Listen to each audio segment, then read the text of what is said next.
Připravena je Andrea Cerlicova, zastupuje Evropskou síť provozovatelů přepravních soustav a má na starosti oblast rozvoje evropské plynové sítě. Andrea Cerlicova. Děkuji, vážený pane Drábe, vážené dámy a pánové. Děkuji za pozvání na tuto akci a je mi velkým potěšením, že vás dnes mohu seznámit s evropským procesem integrace, který právě probíhá a který nám snad přinese udržitelná a tržní řešení pro další vývoj evropské plynárenské soustavy, která umožní tu opravdovou integraci, kterou si všichni přejeme. Vzhledem k tomu, koho zastupuji a abych udržela přímý kontakt se všemi účastníky v sále, povedu celou prezentaci v angličtině. Děkuji. I would like to say that the 25 slides that I presented, that I prepared for you, give you full information which you can review at your own leisure, so I will skip some slides when actually presenting the information to you. To start off, I would like to dwell a little bit on what integration of the European energy market means. The level of the integration is basically determined by the level of cooperation and coordination and the functioning of all the systems, that is national systems if you want, as a whole. This has technical and commercial aspects and physical aspects.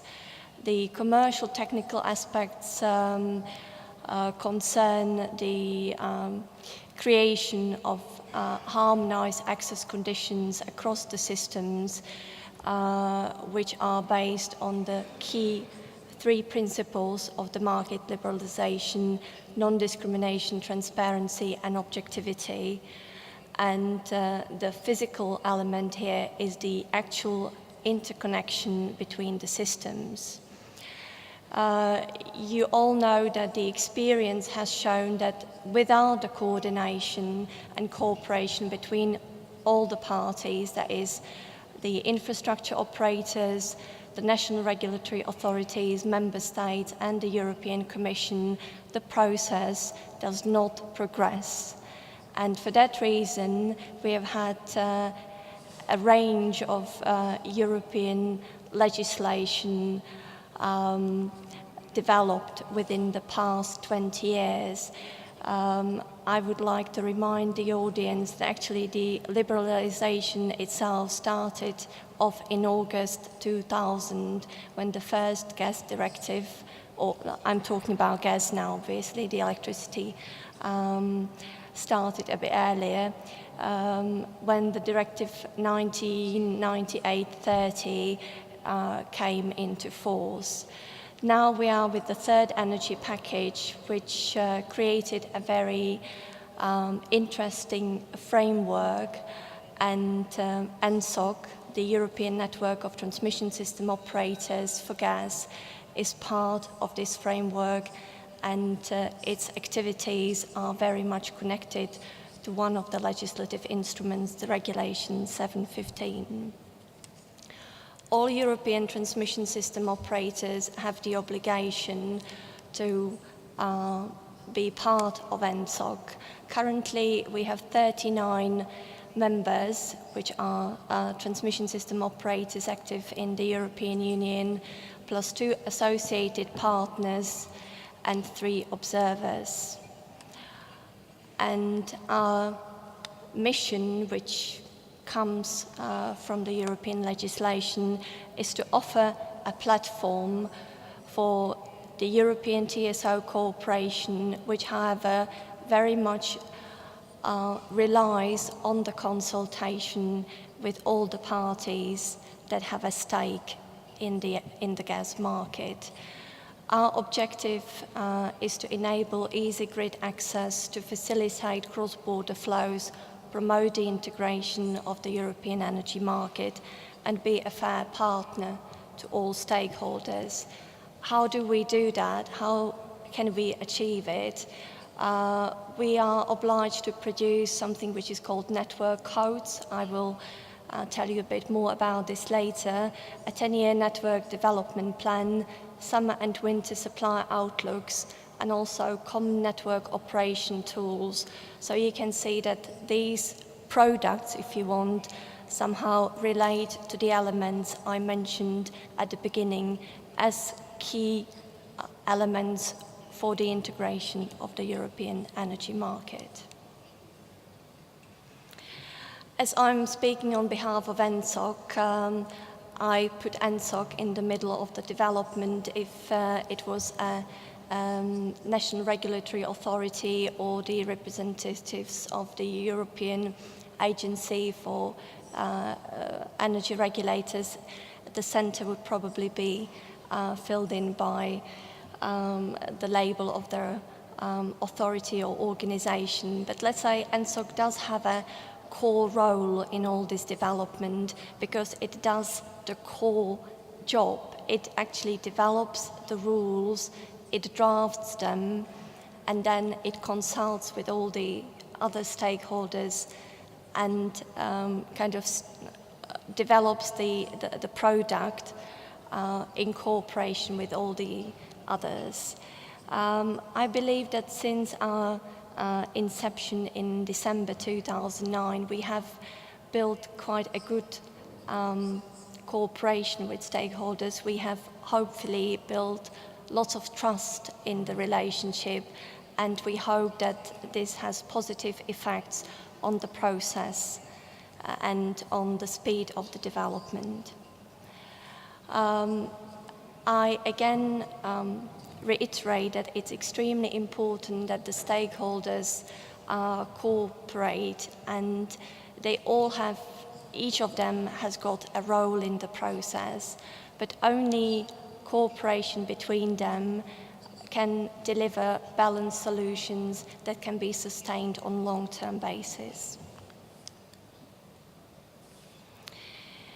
Now, really into the detail, ENTSOC is to develop network codes for 12 areas. You can somehow reduce them to fewer than 12, but let's say you can now see in the slide the key areas where network codes are being developed right now.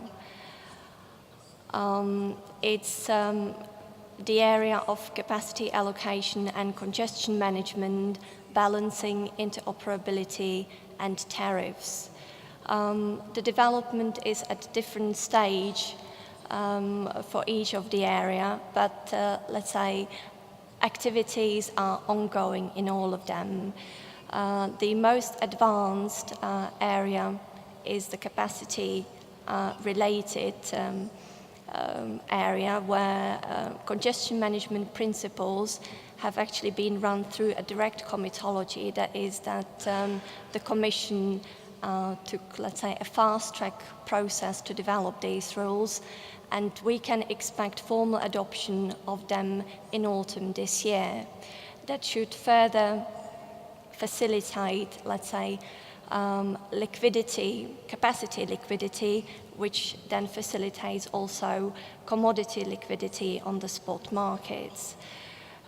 With regards to the capacity allocation mechanism, that's what CAM stands for, the network code, the draft network code, as developed by ENTSOC, was published in March this year, and it's now with the European Agency of Energy Regulators, and hopefully it will go into the formal comitology later on this year, so we can expect adoption of these new rules hopefully next year. For balancing, the draft network code is currently in consultation with all stakeholders, so if you consider yourself a stakeholder that has something to say with regards to balancing, you are certainly welcome to participate and provide your input into the discussion. The final product from ENTSOC should be ready in November this year. Interoperability, another very important topic. If you don't create rules of how TSOs should communicate and coordinate the operation of their systems, you might have a problem. That's why interoperability is another issue that is currently intensively being worked on, and the network code development should start in September 2012. Now we are finalizing the framework guidelines, which is the basis for the development, and the framework guidelines are developed by the European Agency for Energy Regulators. With regards to tariffs, that's an area which is linked to all the previous ones. You have to somehow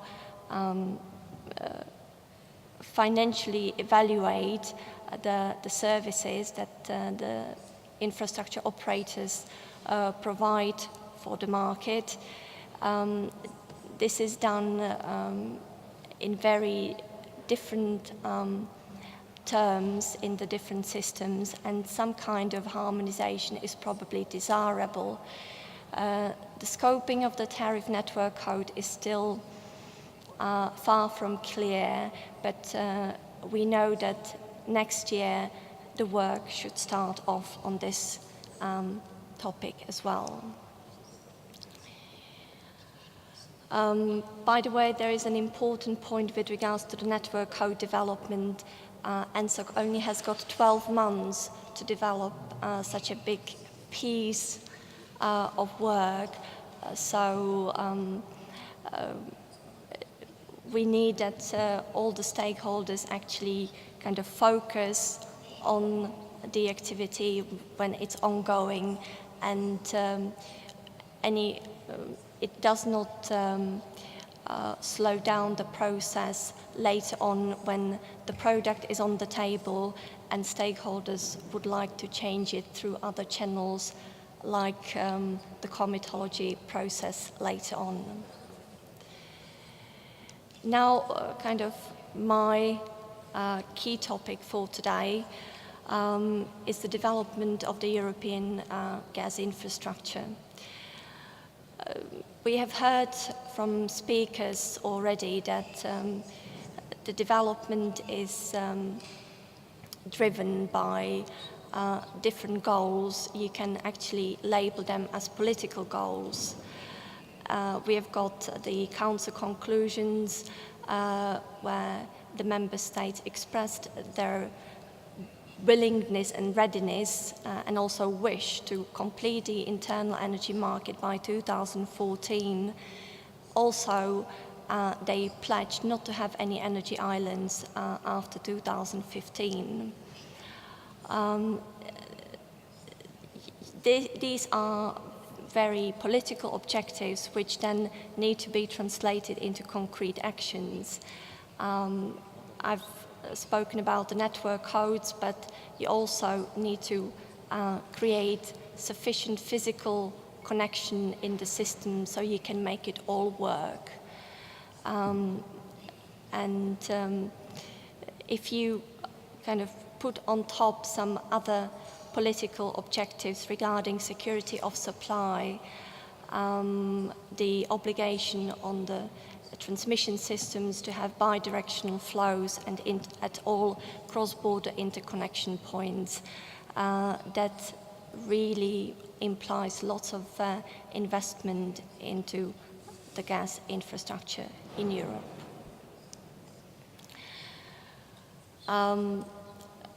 Well, this just summarizes that it will also mean that there will be need for much more flexibility at all these cross-border interconnections.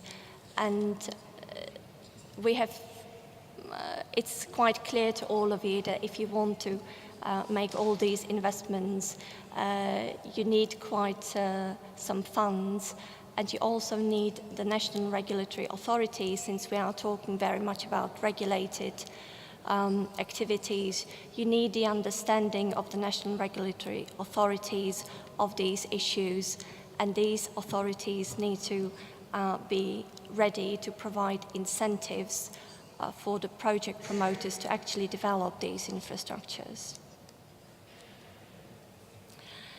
How can NSOC facilitate this process? I've told you that we are responsible for the development of the 10-year network development plan, which is an analysis of the resilience of the European network, considering different infrastructure scenarios and different supply and demand scenarios.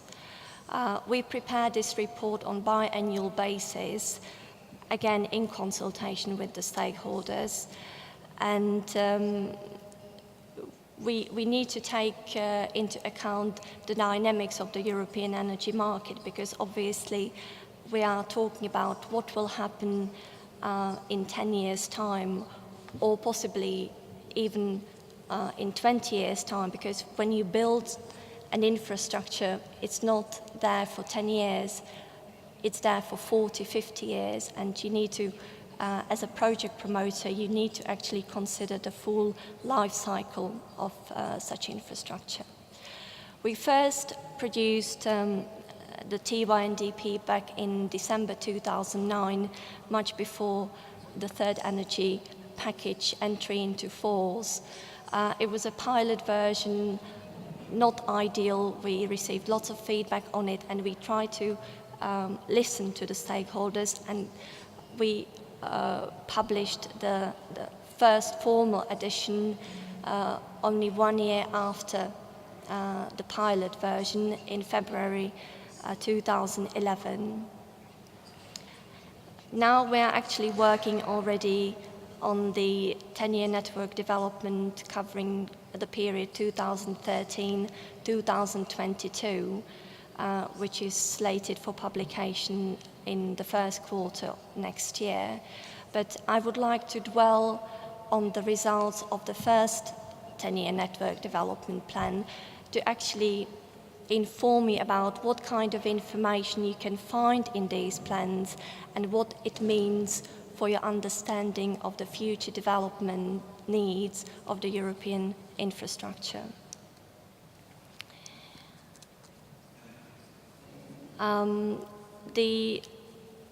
Since European gas infrastructure is not only about transmission, it's also about storage facilities and LNG terminals. All these are analysed and covered by the 10-year network development plan. In the current edition, we cover about 240 projects, both in the status of final investment decision and non-final investment decision status. And these projects amount to approximately 89 billion euros. So it does not mean that all of them are necessary. Some of them are in competition. So the 90 billion does not necessarily represent the total needs of the infrastructure development, but certainly it gives you an idea of what the investment needs are for the future. How do we work with these projects how do we analyze all the data we collect for this 10-year network development plan? We work with scenarios and cases. We altogether defined 67 different cases for analysis in the current TYNDP, which basically means we look at the different demand and supply balances in the next 10 years in combination with different infrastructure configurations. As far as infrastructure is concerned, we work with existing and FID status infrastructure, and run different supply-demand balances on this for the next 10 years, and then we run a parallel modeling also with the non-FID status infrastructure. And doing all this sensitivity, because you are not considering only one supply-demand balance, you work with different supply-demand balances, you then look at the results and see if the European network is resilient enough, that is, if it provides capabilities to achieve this supply-demand balance.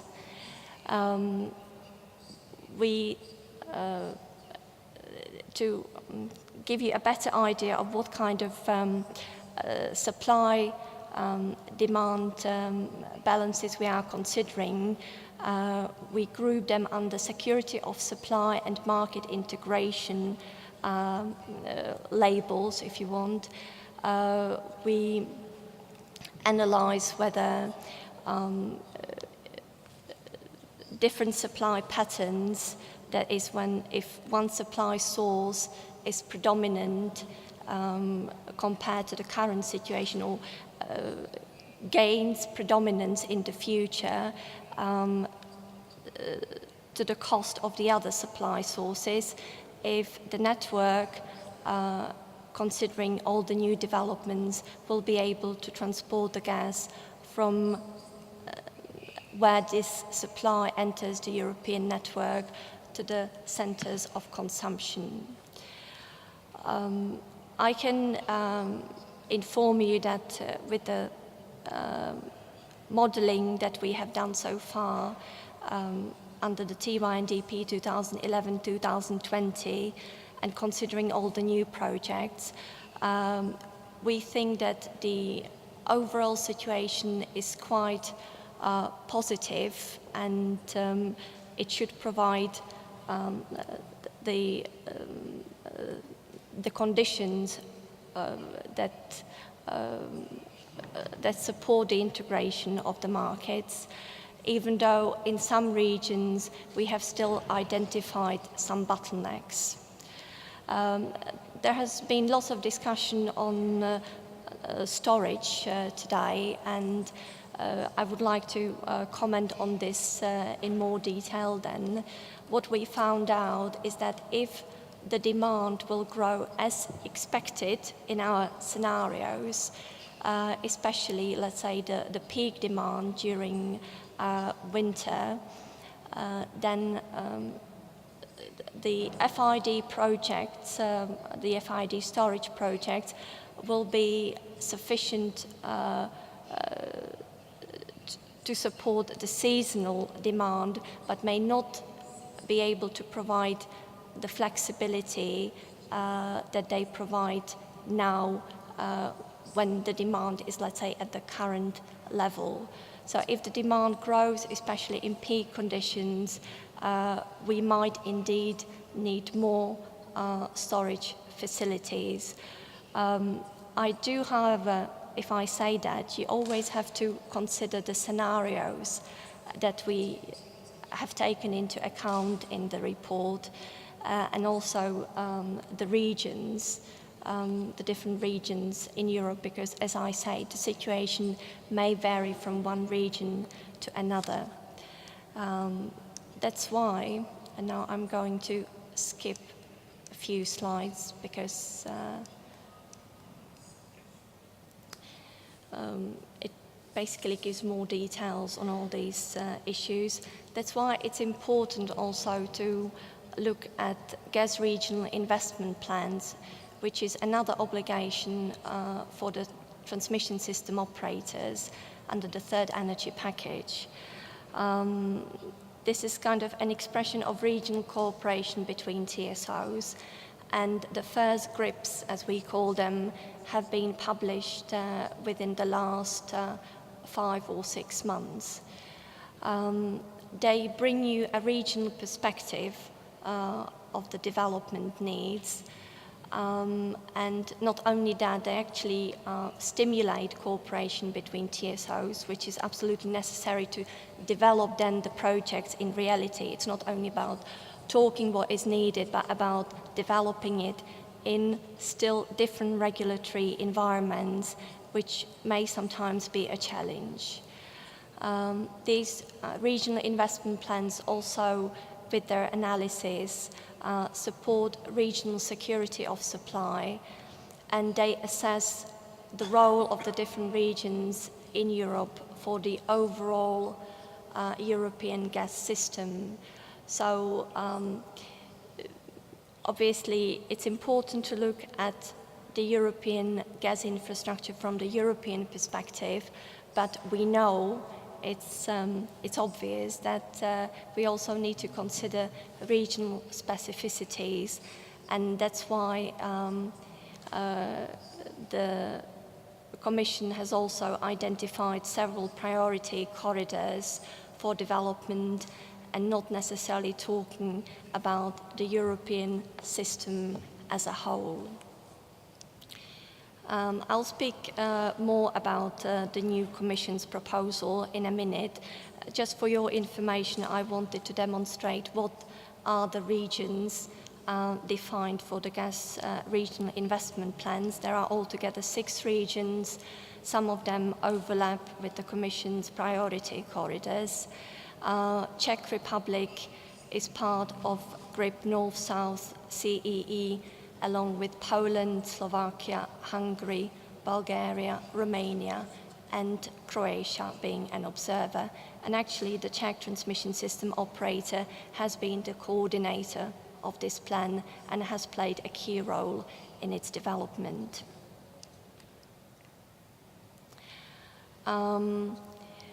For your information, because this is something that is not always known to everybody, ENSOC also produces summer and winter supply outlooks, which give you an analysis of the possible development for each season. So actually today ENSOC is publishing the Summer Supply Outlook 2012 along with analysis of the last summer and also with some analysis of the past winter season, looking at the cold spell of early February. And the more detailed analysis will be provided with the next winter outlook. I'm told by the organizers that I just like talking too much, and there is not much time left for me to finish the presentation. Let me just summarize in 2 minutes, hopefully. The Commission has launched a new initiative to promote development of European gas infrastructure and electricity infrastructure. It's called the Regulation for Trans-European Infrastructure Guidelines, and it basically aims at facilitating the development of new infrastructure by giving it certain priority treatment, like making it easier to run the permitting process, but also to possibly receive some funds or let's say credit enhancements through the European funds. The legislative negotiations are ongoing in both the Council and the European Parliament. The Commission expected this regulation to be adopted by the end of this year, but that will not happen because this is a very important piece of legislation, and especially the Parliament has got lots of ideas about how to amend the proposal, and actually the Council so far has not given it the priority because the Danish presidency focus on energy efficiency. So we can expect this regulation to be adopted probably by mid next year. It will bring some very interesting changes, hopefully, positive changes, and even if we are only discussing the proposal within the institutions now. The Commission is launching a test project or a pilot process. Yesterday, the Commission launched an open call for project promoters to supply information on their projects if they want to become a project of European common interest. So if you are project promoters and you believe that your project is of common interest to Europe, you can actually make use of this call and try to win this label in the pilot process. Thank you very much for your attention. If you have any questions, we can handle them tonight at the dinner table. Thank you.